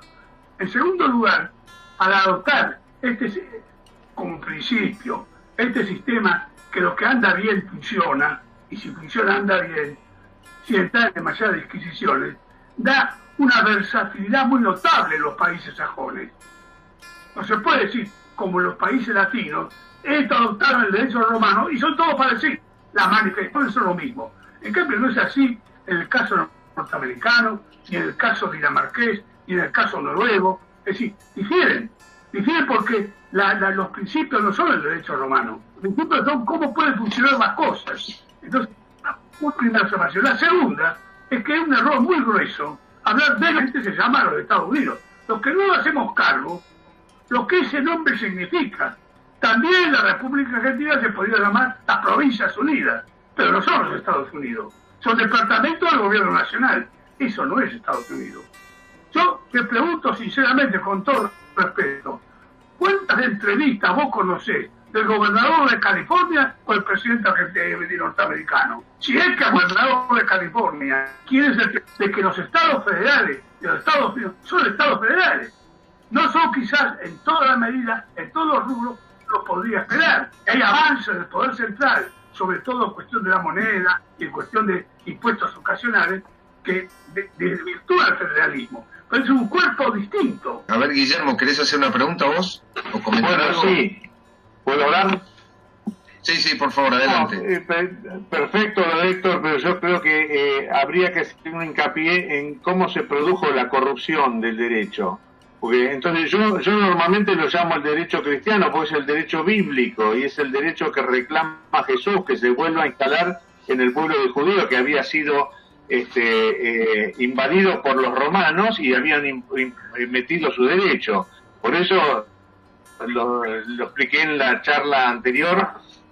El pueblo judío había vuelto a ser esclavo, como son esclavos ahora los argentinos. Brevemente, no sé, ¿podrías explicar en 2 minutos para quienes no estuvieron en esa charla en qué consiste el derecho de propiedad sobre la tierra judío o cristiano antiguo? Bueno, el derecho que está hablando Héctor, que lo dice en el Levítico, es la base de la Revolución de Mayo. Esta tierra es de los argentinos. Tomen toda la que quieran, deben pagar por ella, y eso es el origen de los fondos públicos, la renta de la tierra. Y acá fue reemplazado por el derecho romano. Y el derecho romano dice, esa renta queda en bolsillo de los terratenientes que van a ser ricos sin trabajar. Y muy bien Héctor Sandler en su inicio de la charla, porque demostrando el desastre que es el derecho en Argentina. Por eso luego nuestro se llama el relativismo jurídico. Acá cualquier pone la ley y hace con la ley es cualquier cosa. Y la ley está en manos de los poderosos para someter a los trabajadores.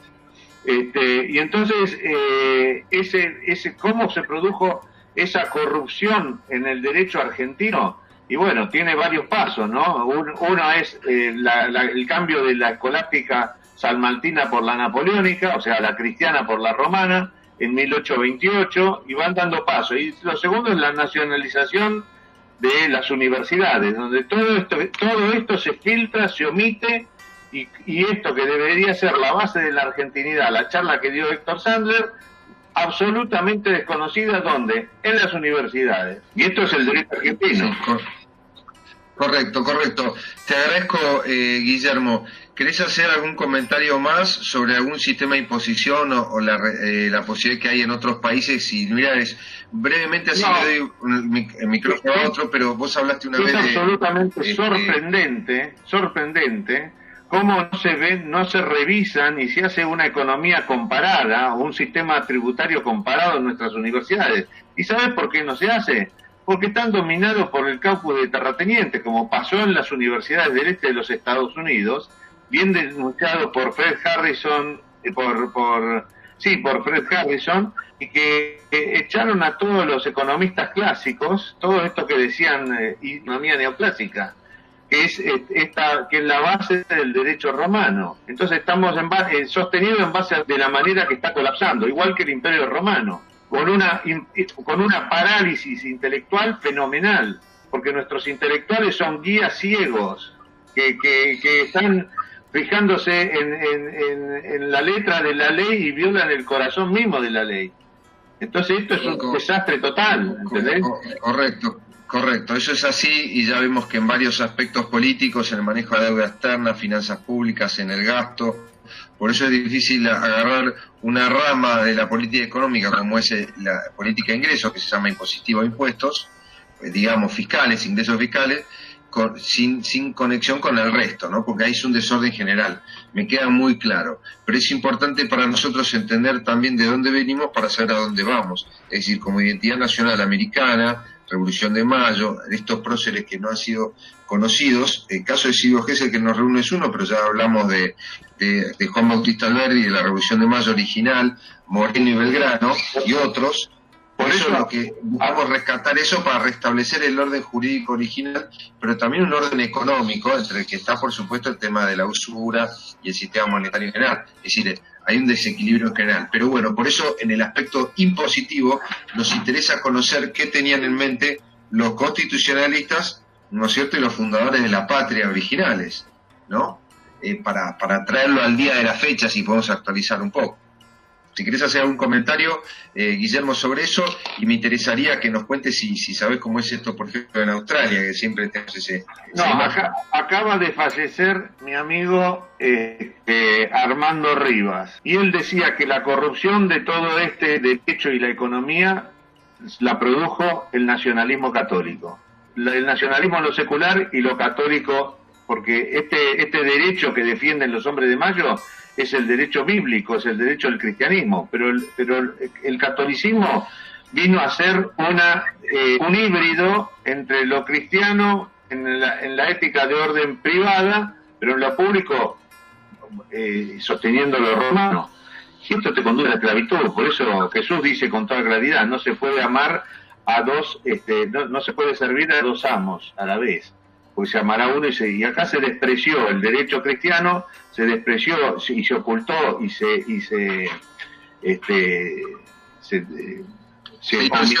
distorsionó. Acaba de dar una charla, la última charla, Humberto Eco, su última charla es sobre el rol de las universidades, diciendo que así como es interesante el filtraje en las universidades, porque no se puede saber de todo, porque en la historia hay mucho ruido, pero se utilizó el filtraje para ocultar cosas vitales, y que era el deber de la universidad en estos momentos recuperarlo. Y ese es un poco el trabajo que hicimos con Héctor Sandler en el blog. Recuperamos todo esto y que hay que ponerlo para que entre en debate, que es esto que estamos haciendo en esta reunión, ¿verdad? Sí, correcto. Bueno, gracias, Guillermo, muy amable. Te quería dar dado que veo que en el chat no hay muchas preguntas, quería preguntarte a vos, Héctor Juliano, quería ver si querías hacer alguna pregunta, Héctor, me interesaría escucharte a vos también, Gracias y bienvenido también por estar acá. A ver si se te escucha. Yo, discúlpeme, me sumé tarde a la reunión porque venía de estar exponiendo en otra, así que perdí la charla del doctor Héctor Sandler, pero simplemente me enganché en lo último que decía Andreu sobre su charla anterior. Ahora, realmente no tengo ninguna pregunta específica para hacer. Lo único que la inquietud que así a mí siempre me toca es qué pasa con el derecho financiero frente a los derechos reales, ¿no? Es decir, es un tema que me es ajeno porque no soy abogado, pero que me parece que acá está presente en un tema que yo estaba tratando de indagar más, que es el problema de la renta financiera y su gravamen. No sé si está claro. Sí, para mí está claro. No sé, Héctor Sandler, si escuchaste la pregunta. Sí, la he escuchado perfectamente. Bueno, en realidad el derecho financiero en el mundo ha tomado un giro no del todo plausible ni agradable, eso es verdad. Pero en cuanto a la Argentina, no tiene ninguna chance de zafar de esos efectos, porque lo que yo describí desde el punto de vista interno es semejante a un comerciante que ha quebrado. Quizá influya en mí el ejercicio de la profesión, pero cuando un comerciante quiebra, un industrial quiebra, empieza a acumular deudas, hace una bola de nieve tal que en definitiva, cuando llega el punto que dice, bueno, veamos un abogado, ya es tarde el asunto, no se puede deshacer. Entonces la Argentina está corriendo ese riesgo, pero en el supuesto de que se dieran todos los factores que yo antes mencioné, en el sentido de una acción una comprensiva, es como semejante y salvando la distancia, como uno dijera, bueno, vamos a reinstalar la Revolución de Mayo, tenemos que tomar todas estas medidas. Uno de los problemas que tenemos es enfrentarnos con el poder dominante externo. Así que la capacidad de negociación con ese poder dominante externo depende de la capacidad de fortaleza nuestra. No se puede desvincular.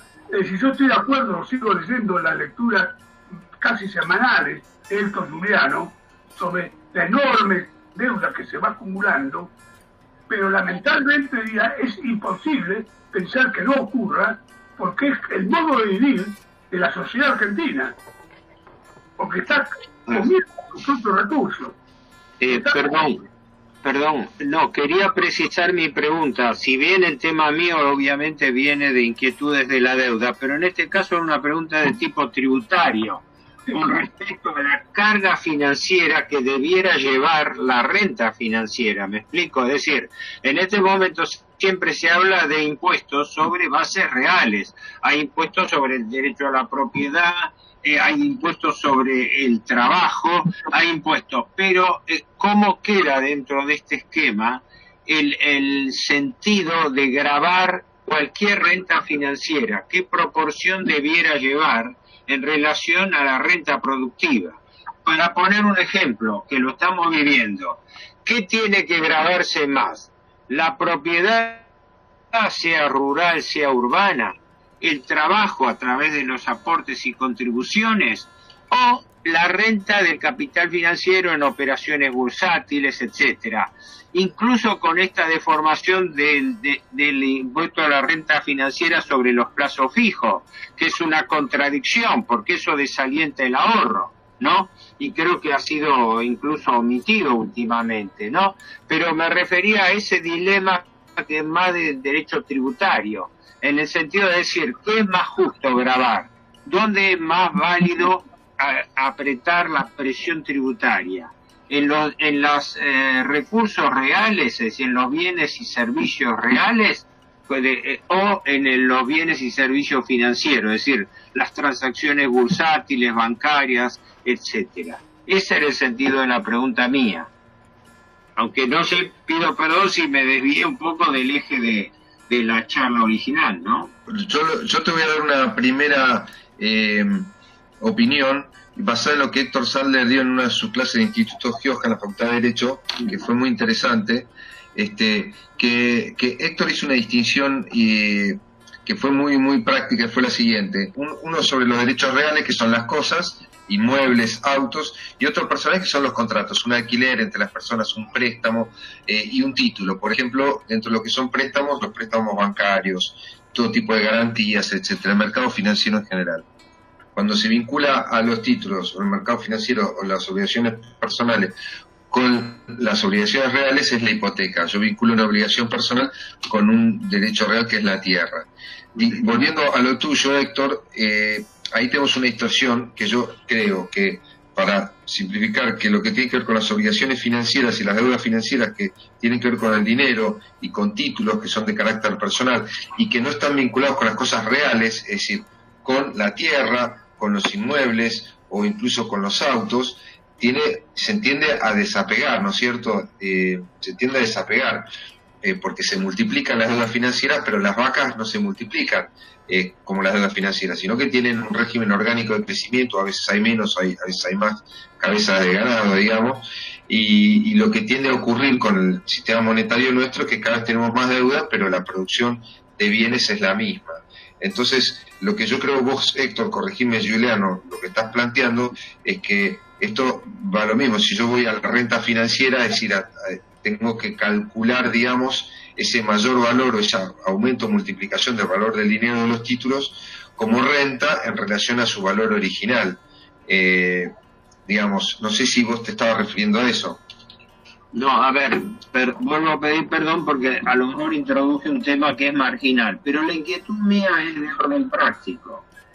¿Qué es más justo? ¿Gravar el IVA, grabar el consumo a través del IVA, con un 21%, grabar la propiedad física de la tierra, o grabar cualquier obligación, o grabar las operaciones de transacciones financieras. A eso me refiero. Creo que ahí el derecho tributario debiera actuar como moderador, como equilibrio. Con el tema de la renta financiera, por ejemplo, se ha dado esto que yo lo hablé con otro colega y aparte tomó estado público eso. El gravamen a la renta financiera sobre los plazos fijos es un despropósito. La han retirado, pero la han retirado con la trampa de que la dejaron medio vigente para este año. Pero ¿cómo gravar el ahorro? El ahorro tiene que ser un estímulo, no un desestímulo, ¿no?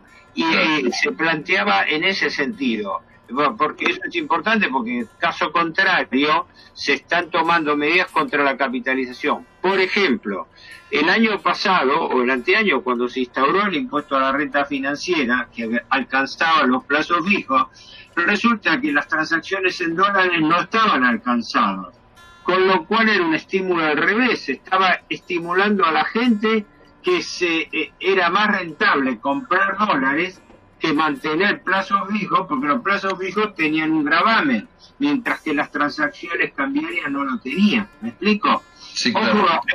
Ojo esto, por eso digo, era una inquietud que yo tenía, y que cuando se hablaba del gravamen sobre propiedades, sobre hechos físicos, siempre me viene en mente qué pasa con el gravamen a las ganancias financieras, ¿no? Porque aclaremos, soy consciente, aunque no mi especialidad no es la tributaria, soy consciente que en definitiva se paga a través del impuesto a las ganancias. El mismo doctor Cuello, que fue profesor mío, yo lo traté hasta la muerte, hasta su fallecimiento, él me había hecho esa aclaración, dice, me había hecho una aclaración profética años atrás, cuando yo hice un comentario sobre la renta financiera, y él me comentó, dice, sí, Juliano, dice, lo que pasa es que era profético eso. Dice, el día que se instaure un impuesto a la renta financiera en la Argentina, dice, los primeros que lo van a sufrir son los ahorristas, dice, porque entonces va a alcanzar al plazo fijo. Dice, porque las empresas ya pagan la renta financiera a través del impuesto a las ganancias sobre sus operaciones bursátiles. No, digo, es todo un capítulo, porque uno siempre relaciona la economía con la economía física real, y no con la economía financiera, que es la que mueve un múltiplo de las transacciones mundiales, ¿no? Entonces, bueno, hasta ahí llegué, por eso la inquietud que tiraba, ¿no? ¿Qué es más justo y cuál sería la debida proporción? Es un interrogante, no es una respuesta. Yo lo que no sé, pregunto. Sí. Es correcto. Desde el punto de vista de lo que es el derecho, el régimen jurídico, que es el que establece la ley de cómo deberían ser las cosas, eso se puede regular, porque en definitiva es quien ordena cómo tiene que ser una política económica o tributaria. Así que en ese sentido yo puedo tener un derecho más profinanciero, ¿no?, y menos productivo, o un derecho en ese sentido que favorezca la producción. Que bueno, no es el caso por la carga impositiva que tiene hoy la producción en la Argentina. Entonces, lo que podríamos, para responder parcialmente, Héctor, a lo que vos mencionás, que es consistente, a mí se me ocurriría contestar que tendríamos que definir qué parte de la renta financiera y cuáles son las operaciones que definimos como financieras y cuáles no. Por ejemplo, eso es una definición que se puede hacer legalmente. En el caso del plazo fijo, o algunas otras operaciones que tienen por fin capitalizar al ahorrista, o que sea justamente preservar un capital, a otra que tenga que ver con tipos especulativos o con lo que llamamos derivados financieros. Hay cosas muy concretas que son las carteras o los descuentos de carteras, por ejemplo, los financieros que hacen las empresas o las empresas financieras, y allí es lo que hay que hacer. Después vienen temas políticos, que si yo voy a grabar las LELIC, probablemente, y ese tipo de políticas va a tener una resistencia muy grande de parte de los bancos, que van a decir, bueno, vos querés que yo invierta mis bonos en LELIC y me vas a cobrar un impuesto, entonces no lo hago, compro dólares, y bueno, hay un tema político allí. ¿no es cierto? Pero sería bueno tener una política impositiva integral que considera la renta financiera como una de naturaleza específica distinta a las demás. Por eso no existe como tal. Lo que hay son manotazos de ahogado, no hay una política orgánica, ¿no? Suele pasar cuando no está bien establecido. En caso de esto, política económica. No está definido qué es renta financiera propiamente y cuál no, porque lo que vos bien decís, el tema de los plazos fijos es un buen ejemplo.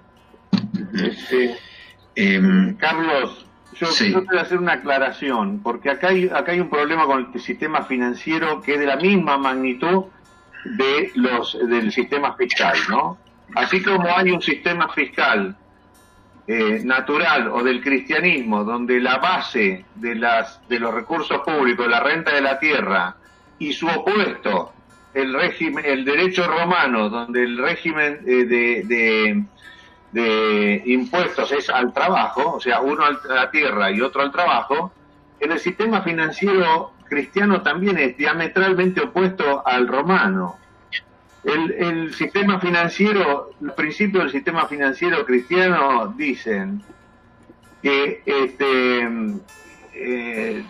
que toda deuda, si para saldar una deuda se derramase la más ínfima gota de sangre cristiana, las deudas deben ser suspendidas. Entonces, esto quiere decir que si hay sufrimiento, la más ínfima gota es un poco de sufrimiento, las deudas se deben suspender, porque las deudas son para ayudar al deudor y no para someterlo y ejecutarlo y humillarlo. Contra esto está el sistema financiero usurero romano, que es el que está vigente, y que lamentablemente la Iglesia lo habilitó a nivel mundial cuando quitó del Padre Nuestro y perdona nuestra deuda como nosotros perdonamos a nuestros deudores, para que la deuda sea el arma del sometimiento y la especulación y todo este desastre que se está desencadenando ahora. Todo esto se generó en la década del 80. Antes vos sabés que si vos tenías una deuda, bueno, había una suspensión de los intereses y el tema era ayudar al damnificado, al deudor. Acá es usarlo para someter. El tema de la deuda externa argentina debería ser impuesto por la Iglesia, rehabilitado por la Iglesia, el derecho financiero cristiano, y señores, no puede pagar la deuda ni un país que tenga un 3% de pobreza. Cuando tenga un 3% de pobreza, ahí arrancan a pagar la deuda. Mientras tanto, tasa cero. Esto es lo que tiene que pasar, suspender las deudas hasta que las deudas están para ayudar al deudor y no para humillarlo, someterlo, esclavizarlo y someterlo a tremendas condiciones. Entonces esto es dramático, porque parece ahora que se negocia la deuda y claro, te pedían 50, bueno, le dimos 35, es una locura lo que se está haciendo, está festejándose una pérdida a lo pirro del cambio del sistema financiero y del fiscal en la Iglesia Católica.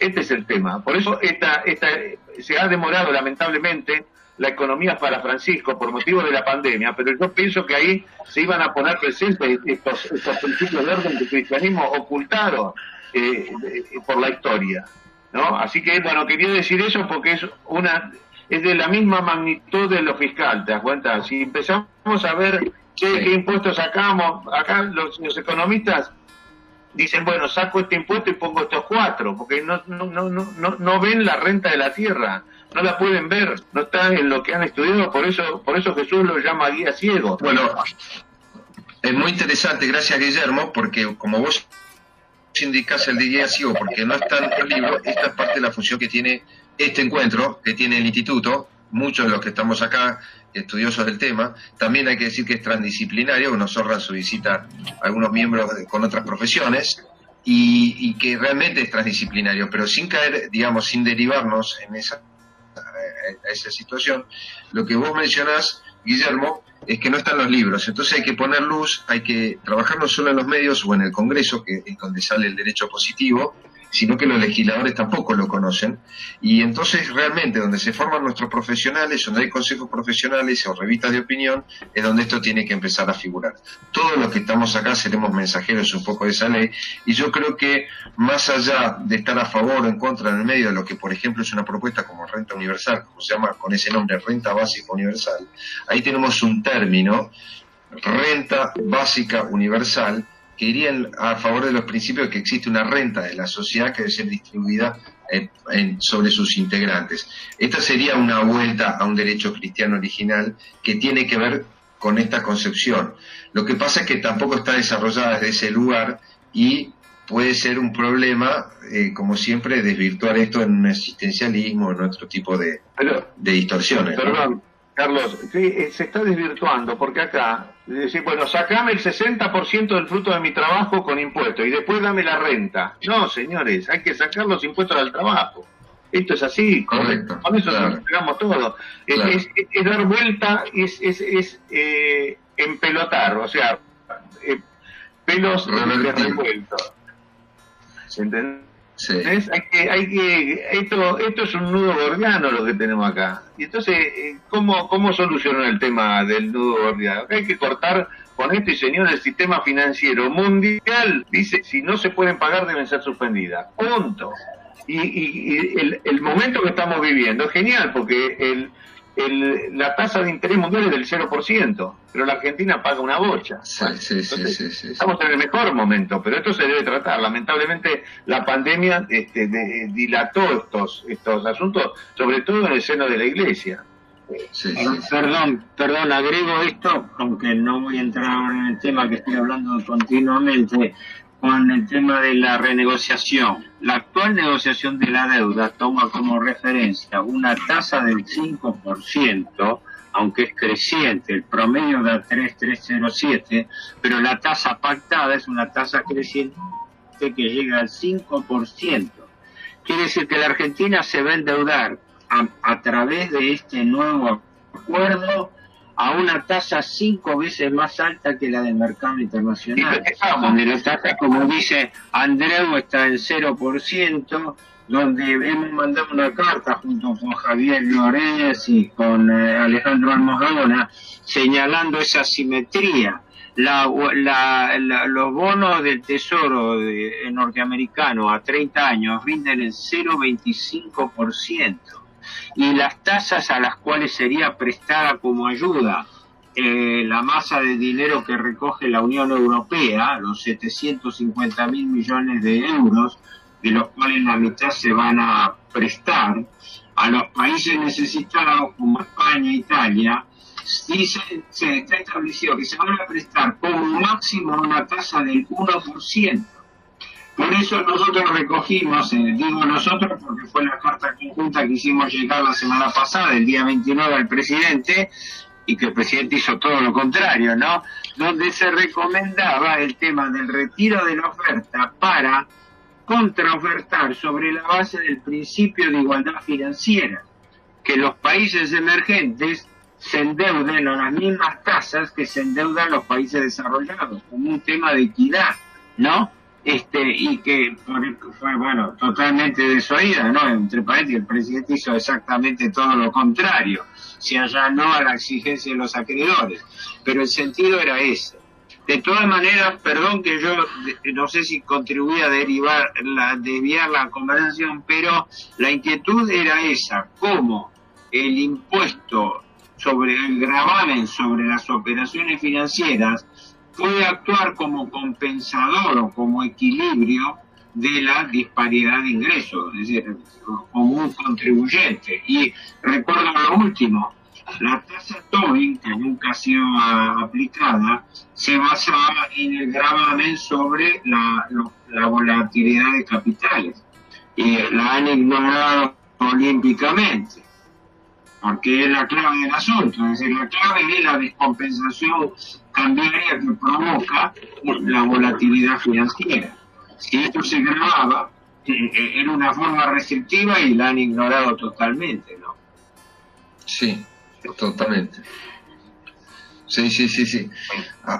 apuntaba a eso. Ese es un buen ejemplo de tasa que grava la circulación financiera y la acumulación financiera sin límite, Claro, y la circulación internacional también, libre movilidad de capitales. sí, mataba a varios pájaros un tiro, porque Claro. por un lado grababa, obtenía un rédito de eso, pero por otra parte era un disuasivo o era un restrictivo. Aunque la tasa todavía estaba pensada en un 1%, que para lo que tampoco era, las financieras son una risa. No, y para lo que es la Argentina además, ¿no es cierto? Sí. Con la monstruosidad. Bueno, yo les quiero agradecer muchísimo su presencia, son las 8:10. Para anunciar, la verdad que disfruto mucho las participaciones y agradezco también a los que están acá escuchando. Todos vamos aprendiendo de esto y de las implicaciones que tiene. Me refiero a lo técnico, y yo siempre rescato el tema histórico argentino, porque tiene que ver con la identidad, conocer un poco más, y también a veces digamos, a los temas que a veces son duros, ¿no? o suenan muy técnicos, darles una apertura mayor, ¿no? Y la vinculación con la actualidad, obviamente con la política, en este caso, o las finanzas, con la parte impositiva, la deuda que es tan actual. Así que bueno, en ese sentido más o menos orientar el pensamiento. Y agradecer de nuevo a los amigos y compañeros. Sí. Decime. Para cerrar, Carlos, Timerman la semana pasada le dijeron, che, ¿en qué se puede invertir en la Argentina? En el sistema financiero. El sistema financiero argentino siempre salís ganando, dice. Sí. A días del cierre de la deuda, o sea, sabía que ya con la renegociación igual mirá lo que ganan, la tasa de interés es 0 y se llevan 5. Es una locura, Sí. 500% arriba. Es una fiesta la Argentina, la joda financiera. No, es increíble ver pocos países, ¿no? Título comparativo como el de la Argentina, no hay. Y festejamos. Sí, festejamos que arreglamos y convalidamos lo que por ahí era nulo en muchos aspectos, ¿no es cierto? Así que nada, es correcto. No me quiero derivar, pero la verdad es muy lamentable. Esperemos que estas cosas cambien. Para eso estamos todos acá. Bueno, muchas gracias a todos. No sé si alguien quiere hacer algún comentario más. Para no extenderlo, digo, porque como ya van a ser 8:15, no quiero abusar del tiempo de todos y redondear. Así que bueno, les mando un afectuoso saludo, de toda una despedida, y agradecidos por estar acá. La próxima es el jueves 3 de septiembre. Va a hablar Silvia Castro Casal. También va a hablar, tiene sus partes expositivas que nos ha mostrado, los PowerPoint. Va a ser muy docente, y entonces los invito. Realmente va a ser estimulante verlo de una forma bastante práctica. Lo que nos va a presentar es el orden natural de la libre tierra y el régimen, por supuesto, jurídico impositivo de lo que es la tierra según Silvio Gesell. Y bueno, vuelvo a agradecerles de nuevo, y bueno, y seguimos entusiasmados para adelante, ¿no? Mejorando todos un poco más el conocimiento de estas cosas, ¿eh? Así que bueno, gracias a todos por estar ahí, por los saludos, ¿eh? Un gran abrazo a todos. Gracias, Patricia, por estar ahí, y a los que siempre nos acompañan, ¿eh? Chau a todos. Hasta luego. Chao. Hasta luego.